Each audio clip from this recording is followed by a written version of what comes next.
Today I'm going to show you a third grade project that goes with our lesson about Kandinsky. And so it's not really one of our lessons that talks about our elements. It's more just a project for fun. This one we talk about Kandinsky and his abstract artwork.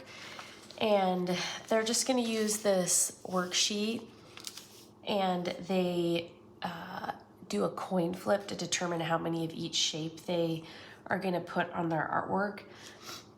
They don't have to be tied to this if they want more or less. This is kind of just a starting point. If they're like, I really want to add more circles or whatever, that's totally fine.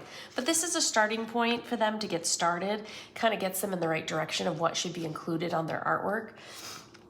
And then they can go a lot of directions with this Kandinsky. It's abstract. Here's an example. We're going to do another one. Some of Kandinsky's abstracts were real neat, and some of them were really messy. So they really can go a lot of different directions with this. And everyone's will look a lot different.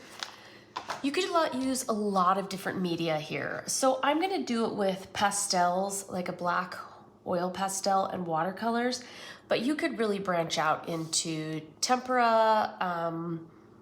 You could use just watercolors. You can use crayons. You can use markers. There's a lot of flexibility here. Again, so this one was with black oil pastels and watercolor. I'm going to do something similar in this video. But you can, if you want to do, sometimes the kids love to do tempera paints, and it's something that we don't always give them the opportunity because it does take a little bit longer, and you maybe would need to let some things dry to continue, but it is something they enjoy. This would also be a great lesson to give them black paint and then primary colors and have them experiment with mixing colors. So there's a lot of different directions, but I'm just going to show you how to get started, kind of just with our most basic way to do this. So how you're going to have them do this project is they're going to have a coin and they're going to flip it. Step one, if they flip their coin in its head, they would draw 3 circles. If they get tails, they would draw 6 circles.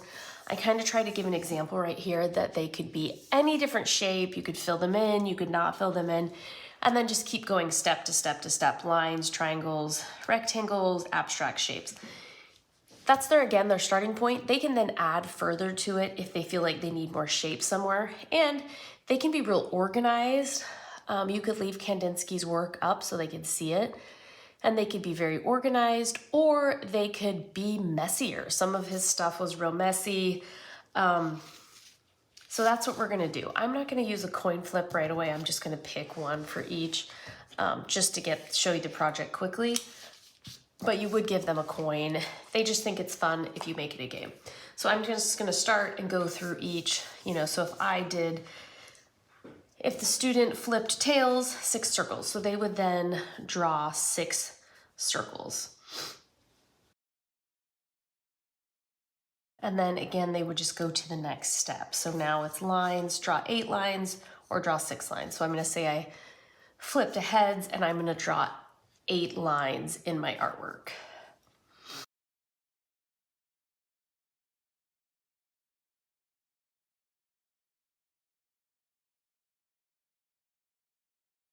Okay, so I've done all of the steps.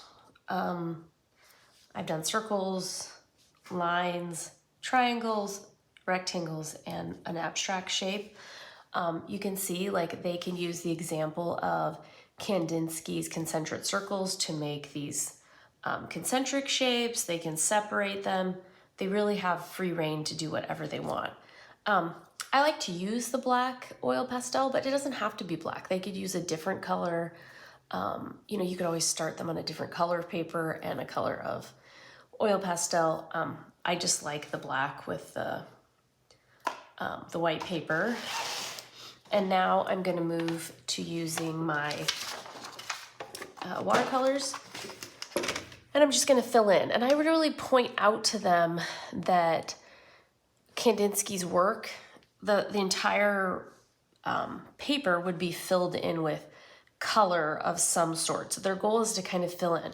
And then if they notice looking at Kandinsky's work, he doesn't necessarily color in the lines. Sometimes he draws shapes outside of the lines. Really just give them free rein to do whatever they want. One recommendation I sometimes have, and you can gauge your class, I love to use watercolors. Sometimes they struggle with black and brown. I don't know what it is. Sometimes once they get that black in their paintbrush, they can't really get it out, or maybe they overuse it and they kind of end up with a mess. So if you feel like that's going to be a problem, a lot of docents will just pop out the black and the brown. Again, you don't have to. It just sometimes helps them to get a better quality end result. And one thing Kandinsky really, in the biography, they learn about him really using primary colors and how those primary colors, he felt like they almost had like a sound or a feeling to them. So they can talk about how those feelings or those colors would make them feel, or how they think that color would make them, color that sound would make to them. So it's kind of an interesting concept that Kandinsky had.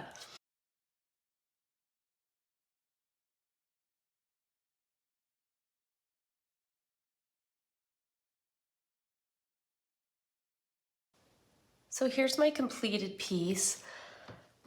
One thing I will say is sometimes a project like this is actually really challenging for them.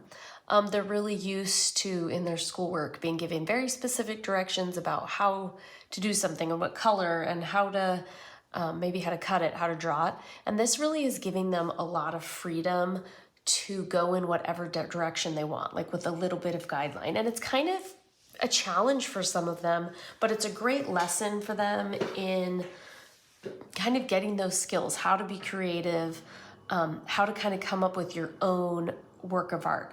Again, leave Kandinsky's artwork up for them to see, and they can see how different his artwork was, and they kind of can get some ideas of maybe how he put the shapes together.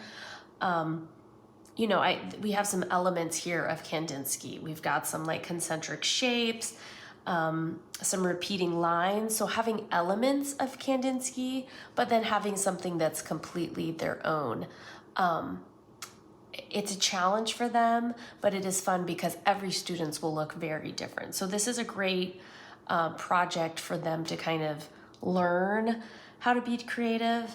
And then this is also a great one if you do use watercolor.